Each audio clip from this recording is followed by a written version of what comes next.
It's Christmas Eve and the carol singers have just finished and they're on their way. Mind you don't fall into the ditch after all them mince pies and her ladyship's cherry brandy. Do you remember the night when Alec had to push his wife home in the wheelbarrow? Ha! That was something. Well, I hope I sober up. Lady Olivia goes downstairs to see the cook. Mrs. Bloomy, you are a star. Those mince pies were such a success. You haven't got another tray in the oven, have you? You see if you can sit down and have a cup of tea. Put your feet up for a minute. Having seen the cook, she goes through the servants' hall, through the gun room, to meet Ahmed in the cellar. You think the mouton are stirred? That sounds perfect. And the Chateau Yquem for the pudding. Lady Olivia now goes upstairs to see if the drawing room is warm enough and calls for Nanny to come join her to go round the house. Bow wow! What is that I see on the floor? It looks very much like a chewed-up parcel. Oh, you naughty little dog. Shall we go upstairs and check on the rooms now? First of all, they go upstairs into the feather room, which is Miss Lay's favourite room. Yum Yum, as a Pekingese, always thinks that he's entitled to the grandest bed in the house. You're coming with me, Yum Yum. Nanny, could you have a look and see if the green room is all right and whether Mildred has turned the bed down or not? Oh, good, she has. And we'll have to get Ahmed to put a little dram in, because Peter always likes to have a little tot, doesn't he? Let's go upstairs. Lady Olivia and Nanny go upstairs to look at the rooms. I don't know about you, Nan, but I wouldn't think the Ark animals will stay in this box for 5 minutes once that naughty little girl appears. And you know what? We must be extremely careful that Roland doesn't let Ratty out of his cage and take him down to frighten Cook. She and Nanny then go into Nanny's room, where Nanny will have the baby sleeping with her. Doesn't the cradle look absolutely gorgeous?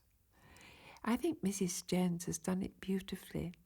It's just going to be so lovely having a baby in the house again. And Christabel's such a lovely name. She then goes into what was her daughter Charlotte's room, where her little granddaughter is going to sleep.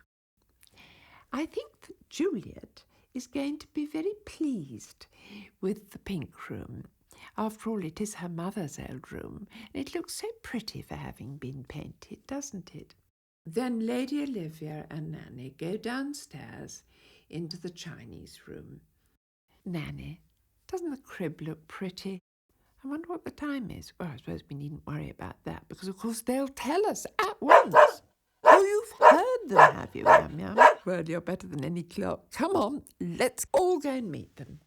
So she goes to the front door, so thrilled.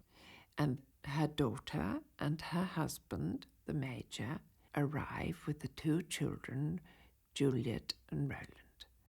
Darlings, how lovely to see you. Was it a good journey?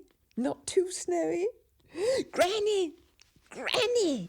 Papa says that I can hunt on Boxing Day, not on the leading rein. The children then rush downstairs to see their friend, the cook, Mrs. Bloomy, and to see George the cat. Hello, my darlings. How are you, my little treasure? Well, you've certainly grown. That's your mince pies ready for you.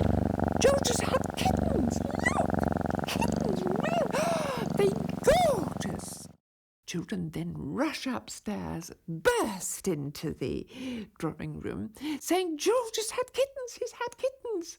While the grown-ups are talking, the children sneak into the dining room where they see Ahmed with the cheetah on a lead, and they spy Sugar Mice. Quickly, no one's looking. Shall we both have a sugar mouse? Yes, let's. Let's go up to the nursery. Oh, look! The ark's still in its box. I'll get it out later. But Ratty looks very well. Well, you know you're not allowed to take him out. The doorbell rings, and Ahmed answers it, and it's Miss Lay and Sir Peter. Such old and dear friends.